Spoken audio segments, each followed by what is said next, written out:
So what's up, y'all? Welcome to the first edition of Roller Chronicles. I'm just gonna go through my loft right now. It's raining outside, so I can't do too much outside. I don't want to do too much outside, so I'm gonna do mostly inside. I'm just gonna go around, look at the birds. And, well, I already checked the eggs, so I know the eggs are already fertile, the ones that are in here. We'll see what other birds gonna lay and tell you what's going on in the loft and what I'm thinking. So, when I come in, I always start from, this will be pair number one right here, right? Let me see if I can get y'all some light. There we go. This is pair number one right here, right? So this cock is 1403. It's off the 50 cock, and which is number 50 bird I got from David Lopez. That's one bird he bred. Off a bird he bred on one of my birds. So if you see this pair right here has nothing. The cock, that's a pair right there. The red check, no, this red check here, which that's a Lisa bird, one of my Lisa birds, and that red grizzle cock was bred by Jeff Young. And I put that pair together is reason. He throws some really nice rollers. This was a pretty good spinner. Kit says this one of the red chicks had in the kit. I took out early, so I wouldn't lose it, because my other red check I really wanted is done. So hopefully she increase his kit sensitivity, hopefully. But what I learned is sometimes it works the other way. Sometimes he just takes away from her kit sensitivity and make more birds close to him. So I noticed that too. But he wasn't a bad bird anyway, so it'd be all right. I'll check the birds, make sure they're sitting. This hen, our first set, she had one good, one bad one. The cock down here went up there and fought her and made her break one egg, and that was a good egg, and the bad egg was still in there. But this is his first time breeding, so I know I give him a pass. This pair, crazy thing is this pair never been broke up. I had a few people ask me for some of these birds off these birds right here, so I kept the pair together. And I'm gonna go this round and one more round, then I'll take the hen out because the hen in here. Another one of my this the hen of the blue check badgers in my kit with the two black feathers in the tail. I managed to save her after her second season. So I just come in and just look. You know, look at the birds. I just moved him to the loft. He was in the back at first. He's in the loft now. Nova cock, tortoiseshell, the main tortoiseshell cock. His son, which is right there, and his mate, which is a Dalmatian hen. So this is off platinum in my main hen, 1135. That's one of her sons. And he has a son. Matter of fact, this bird's his son. He was really good in the air. This one right here, really good. Anywhere from 25 to 40. And this one is an oldie but goodie. He's 10 years old now. He throw the saddles. I had the saddles in my kit. That's the father. He throw most of the saddles. So, but right now he's on this little red check here, white flighted one right here. It's on her. That's a Lisa bird too. So you can just look at the birds. Most of the hens are out. Most of the birds are out of the hens. Matter of fact, all these are hens. All these are hens. That's the only straight South African bird inside the loft right now. All the South African birds are on the back to the side. But that's her daughter right there. So then I go over here, I go in the hen cage. These are the hens. As you can see, it's still a lot of hens in here. After I got rid of a lot of them, still a lot of them in here. There's still some Bill Watson birds in here. Like that bass bird up there, one of these white grizzles, some blacks, stuff like that. Bill Watson birds. But my plant, well, it's not all my birds, but I know I have 20 hens in here. That's the Rick Channing hen. She'll be going down that spot. Now I'm gonna take that grizzle hen out over there. She'll be taking her place.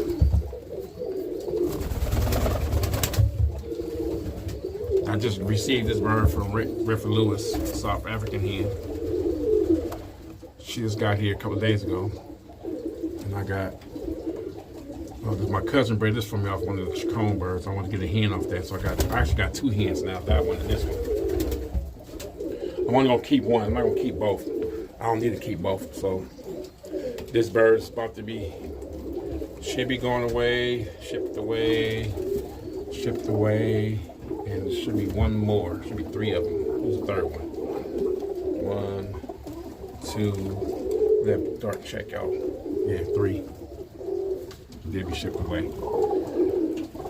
And the rest, like I have hens in here. I go in here like this is a young bird I bred for my cousin, so that's his. So I don't count that one, and that one's going to be shipped. So I go through these birds, like I go through all the birds. None of the ones on the ground, except for that one under the bottom over there, is mine. I think I'm about to let this one go. Somebody wants this one, so it's a demand for her. And she's going to take another old hen spot. Then we got like most of the birds, and it's not mine. It's not mine. Like this mine. I will use her. I might use her, but the cock I was gonna put her on, I don't think I'm no longer gonna keep him. So I'll be letting, her right here. So I'm putting her back in the kit. Still got a kit band on her. She's a kit bird. She'll be going in the kit. Even though my gut feeling keep telling me to keep her in here, my gut telling me that for some reason. Usually I won't disobey my gut feelings. But I still got a few more months to make sure. I tried her earlier. She wouldn't lay. She laid hen eggs all year. Now I put in a breeding loft, she don't lay, so I think she probably off cycle. This hen is actually a really good producer. But I gotta decide if I'm gonna keep her or not. See, I'm getting to the point where I need to have, like, this is a need to have hen. She will be going down too, but she's going down to with a South African cock. That's my the Mike Waterbury he gifted me as a baby. She's really good for frequency. Really good for frequency. But I'm not gonna use her just yet. Again, just yet. I figured I'd put on a couple of cocks, so I got an idea what she throws. So that's my main hen daughter. She should be going down soon too. Be a Watson bird, cousin bird, and this is what my main hen. She's going down soon too. That's from my buddy Dallas, black. I think the parents came from me. I know one of the parents came from me for sure. That's my little light tort. But it's too many birds still. I want to have 10 hens in here. After everybody's in, I want 10 hen extra at all times for just in case. Even I cut back more, that number would probably reduce to 5, but it'd still be at least 5 extra hens. I got a lot of old hens I don't think gonna lay no more, so. And they weren't flowing here, now I want to mess with them. So going over to the cock side. As you can see, there's not nearly as many cocks in here.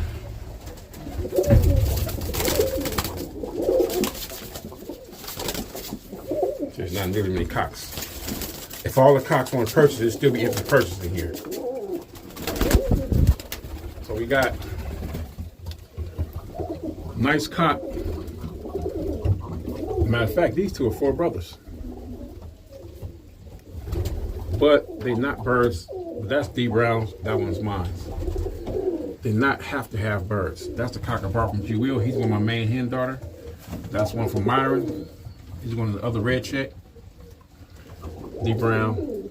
That's my my Dalmatian cock with my tortoiseshell.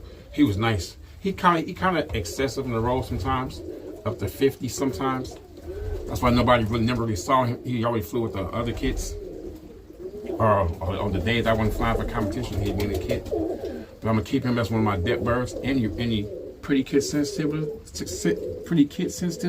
and you got really good frequency. But he can be on the dangerous side. I'll just keep that in mind. And we have, probably won't be using him. Right now, let me see. Look, he keep getting this little callus in the corner of his mouth away like a canker thing. It keep coming back. I haven't figured out how to keep it away yet. I'll take it out and it'll be gone for a while. I'm back. This is one of my older smoke cocks. I'm not even sure if he's even hitting. He's a 2013 barrel. I gave him a D Brown, but he haven't used him.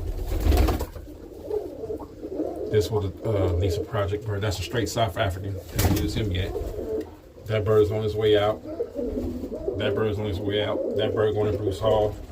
Now this one and this one are 4 brothers. I won't use both. Probably one will probably go to D Brown, most likely. And this off the Jeff Young cock, which is Mike Walden and my stuff. And then we got one of the older cocks. I won't be using him. D Brown put up. This off the he's off the Nova cock and Torpedo. He's really good too. It's one of the blue checks you guys saw. I thought this sucker was a hen, cock. I'll just put this one up.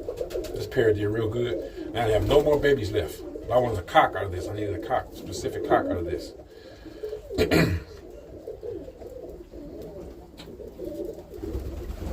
This hot dog right here. I call him hot dog because he's hot. Yeah, hot. But I probably won't use him. That bird finna be shipped away. That one probably be sold. This one is pretty good, but I don't need him. As a cock, I don't need him. We still got this one and another one. I don't really need him. It's a need to have thing. This is the same thing as this. But I haven't decided if I'm putting him back in the kit or try him later on. That is a kit bird. I'm just trying to put him in here because he had a hard time with the molt, right? So I plucked all them broke feathers out. Ain't gonna let them grow back. I did the same thing with this one. He look good now. He had to go back in the kit box now, actually. I'll take that back. Wrong bird. This bird. That's what I'm talking about. They got the kit band on. This bird can go back in the kit box now, actually. I'll put him back in a couple of days. This is a bird I got from Sylvester. Everybody known as Black. This was a pair my cousin sent me, one of my hit pairs. I let him breed it. I told him I needed a cock. He sent me this cock. So if I had to look at this, probably won't be here. That's a burrow. After I breed this, it can go back to the owner. Breed that and go back to the owner. Stay. Won't be here. Not mine. Won't be here. Might stay. He'll be here. I won't sell him, but I'm not gonna use him no more. D Brown won't be here. Oh, D Brown. If I don't do nothing with D Brown, want him. So hot dog, he want him. That'll be here. That's a maybe. Won't be here. Be here. Kit bird. D Brown. Mine. D Brown is mine. So a lot of them suckers won't be here. But that's what I do. Sometimes come and stare at the bird and watch the bird and be saying to myself, why should I keep this bird? You know what I'm saying?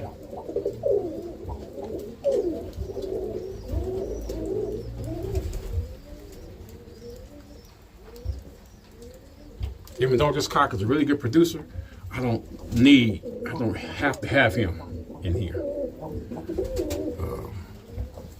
Good for speed. He older cock. He was good for speed, but his birds don't work hard enough. Now his son, on the other hand, he hasn't thrown no birds as fast as his dad, but he's thrown some birds that work way better than his dad.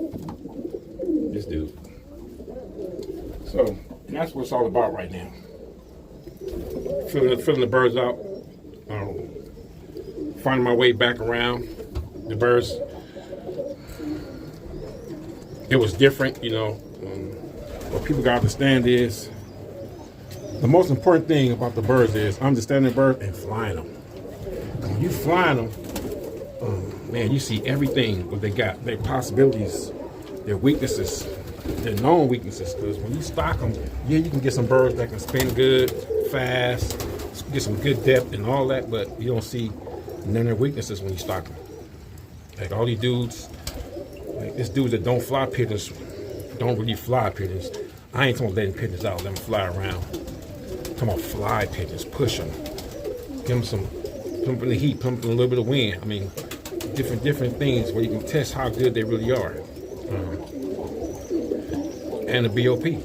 How often they get away with the BOP? How they react to the BOP? Because they have to.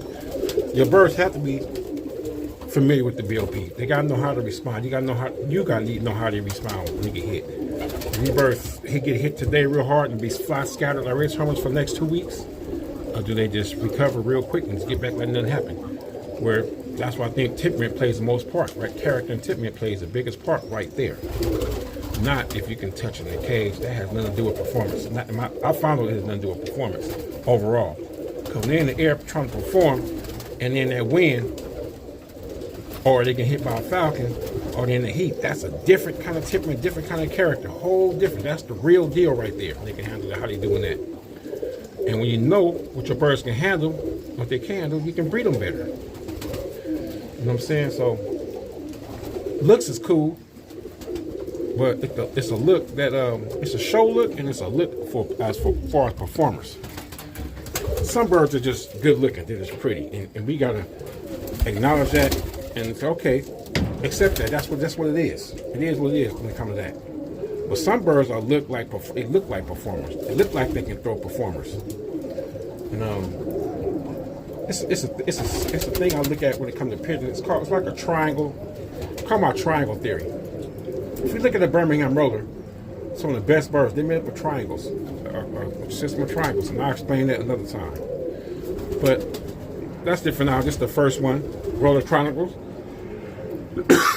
So I'm gonna end this one now, but still the same thing. We'll do the same thing: select, breed, fly, select again, repeat. Keith London, Roller Chronicles. I'm out. Peace. What's up, y'all? Keith London, KL Phoenix Rollers. Hey, I'm going to start this little video thing. It's going to be like a little series. It's going to be called Roller Chronicles, like the little book I put out about 10 years ago. Shit, actually, it was more like 14 years ago, 13 years ago. So I'm going to start doing that again. What it is I'm like I do my podcast, I'm going to try to get visuals. I'm going to try to, if I can. So right now, just like an introduction. So, and I'm gonna do another series called Loft to Loft with Keith London. I'm just gonna go to people's houses. We're gonna talk pigeons. It's not an interview. We're gonna watch what they do, or in their backyard, stuff like that. So what I'm gonna do is, when I come in, like what I'm gonna do today is, I'm just gonna talk about overall what I do on a day like this. It's raining outside. It's February 6th, and it's raining. It's been raining for the last few days. And it's gonna rain for a couple more for sure. So when I come in the loft, when I videotape, I'm gonna try to do at least, not every day, maybe twice a week. I'm gonna try to do it twice a week. Anywhere from, I'm gonna try to go 15 minutes to 15, 20 minutes, something like that. Maybe if I'm 30, if I'm pushing it. That's when I start flying and training. I'll go 30 minutes or so. So today, just the introduction. All right.